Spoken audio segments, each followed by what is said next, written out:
Okay, so let's talk about special ed technologies. So this lesson will be a slide presentation. Okay, so special ed technologies are again assistive technologies. The premise here, so this is a technology that allows students with disabilities, right, to receive information, engage in activities, or just express what they know. So we want them to receive information, engage in activities, or express what they know. So intake stuff, engage in stuff, and then express stuff, outputs. Okay, the principles here. The first thing is you need to choose a technology that actually promotes learning. So we're talking about technologies that go into the classroom, instructional technologies. So some technologies may be fantastic, but they may not actually promote any learning. So make sure you're promoting learning. You need to match the technology to the student's specific instructional needs. Okay, so not all students have the same needs. You need to figure out what their needs are and tailor the technology to those needs. Right, so let's say some students have trouble with tactile, so maybe they don't have refined or fine motor function skills. So giving them some kind of a frequency modulation technology, that's not going to help that student. Right? So you need to make sure you match the technology to their needs.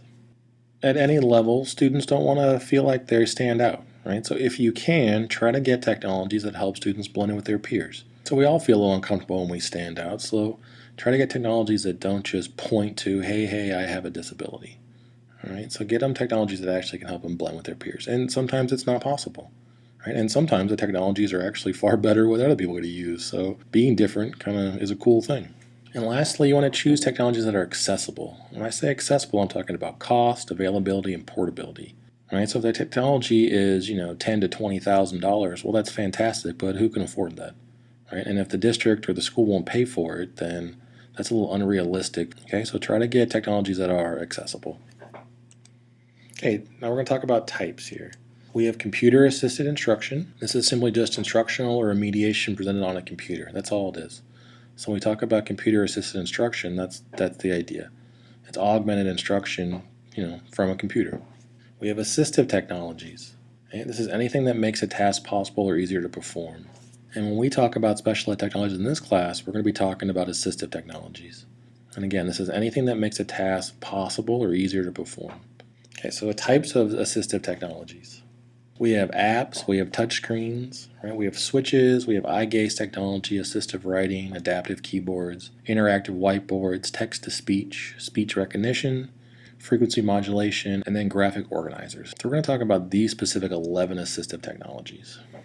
Okay, first thing, apps. So I went to Google and I just searched special ed apps, SPED apps. And an app that came up was an iOS app designed to help teens and young adults learn social skills. So you'd go to, the App Store or the Android market. You'd have to download the app. Now this app is actually kind of pricey. This is a $40 app. And there are dozens and dozens and dozens of others. So this was just one example of an app that can be used as an assistive technology. And we have touchscreens. See our nice little picture? These are simply just input devices that are layered on a screen, right? And they give the user control over the information processing system. So it gives the user control over the actual computer, right? How to navigate the computer through just contact with the screen. Okay, and I went to a company called Key Tech, and it ranged anywhere from $100 and some to thousands of dollars. So it depends on the size, the quality, and all that good stuff. But these are not crazy expensive, but they're kind of pricey. Okay, we have switches, and it's exactly what it sounds like. It simply just allows a student to actually indicate kind of a yes or no, kind of a dichotomous state, either on or off. Okay, so they can actually hit the switch, and the switch just indicates, their choice. In this particular picture, all three of these, the PAL pads, what they're called, would cost $66. So not unreasonable, especially for 3 pads. You can see, and they have these nice little ports that can plug into your computer. And then we have eye gaze technology. So eye gaze technology is a little bit more sophisticated, and what this actually does, it gives the user control over, again, the information processing system, the computer, but based on where their eye goes. So it tracks eye movement. So when I look into a certain part of the screen, this technology actually tracks where I'm looking, and then that's how I can select things. Okay, now this technology is very expensive. So the picture shown to the right here, this little gadget is 10 grand. So eye gaze technology is fantastic, but it is very, very pricey.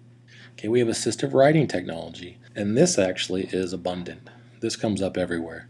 So these tools are in every word processing program that exists now. So any type of word processing program now has this technology.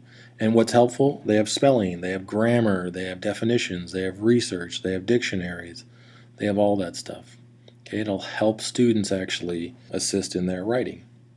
Okay, and again, it's all free. So Google Docs is free. Microsoft Word and all that stuff is not free, but it comes with all the computers nowadays anyway. But if you want free, it's all on Google Docs. Then we have adaptive keyboards. So these are keyboards that actually have different types of faces you can put on the keyboard. Okay, so it's not the standard QWERT. So the standard keyboard, if you look at your keyboard right now, we call it QWERT. Well, we call it QWERTY actually, QWERTY, and that represents a standard, QWERTY at the left corner. So with these now, you can actually have a whole myriad of different programmable overlays. So it doesn't have to actually be the normal QWERTY keyboard. And the one you see in the picture, that's $400, so $395. So again, not crazy cheap, but not extremely unreasonable. It's not the $10,000 like the eye gaze. And then we have interactive whiteboards. So actually, maybe you've seen these in the classroom. These are pretty much just computer screens, touch computer screens, right, as a whiteboard. So they're large as interactive displays, right? They'll connect to a computer and a projector. You can actually use the whiteboard as just like you're kind of doing a touch screen for a computer. Okay, you can use pens, fingers, stylus, you can do whatever you want. Okay, and these are pricey, so the one you see right there is $1,000. Okay, and we have text to speech, so these are fantastic, and now a lot of these are free. So text to speech, actually, it really just does convert computer text to verbal speech. All right, so if whatever you have typed on the computer, it'll actually read it to you. This particular example I searched for and found was called Natural Reader, and it was free. Right, and this could go under the apps as well. This is a free app you can use. Okay, but it's a specific app that actually turns text into speech. And then the flip side of that, we have speech recognition. And this is fantastic now because it comes standard on almost everything. Right? So if you go to your iPhone now, they've had speech recognition for quite a long time. So this is really just the computer actually converts your verbal communications, right, your speech into text, which is very nice. And like I said, Google Docs has this, so go under Tools. You'll see down below there's voice typing. You can just turn it on and off, and as you speak, it'll actually type what you speak. And the cool thing about this, it even will do punctuation. So if you say period, comma, end, all that good stuff, it'll actually type in the punctuation. Okay, so they're getting very sophisticated, and they've come a long way that now they're all free. Okay, we have frequency modulation systems, and these are simply just high-tech hearing devices. All right, so they're just wireless systems. So maybe we hook a mic to the teacher or whoever's presenting something, and then the student actually gets to wear kind of like headphones or maybe a hearing aid or something like that. And as the teacher speaks, it goes through the microphone and it's amplified into the student's headset. Okay, so this is a way that we can actually help students hear, but doesn't look too out of place without actually wearing hearing aids. Okay, graphic organizers now. It's simply just a way to graphically organize your mental processing. Right, and we've seen a bunch of these if you've studied any kind of education. We have Venn diagrams. We have KWL charts. What do you know? What do you want to know? What did you learn? Timelines, cause and effects, right? Fishbone, word webs, cluster maps. And this Lucid chart is actually a free version that I got. So if you just go to the Chrome App Store, you can get a free version. Right? So you'll see actually if I escape out of this, I go to my App Store, you can see I have it right here. Lucid charts. So how did I get that? I went to the web store and I actually searched graphic organizers, but you can search Lucid chart and it'll let you do a myriad of different graphic organizers. Okay, but those are the graphic organizers. Okay, so it helps students actually graphically show their thinking processes. Okay? All right, and those are the 11 special ed technologies. Again, these are assistive technologies. We didn't talk about the computer instruction technologies. Well, that's pretty much it for special ed technologies.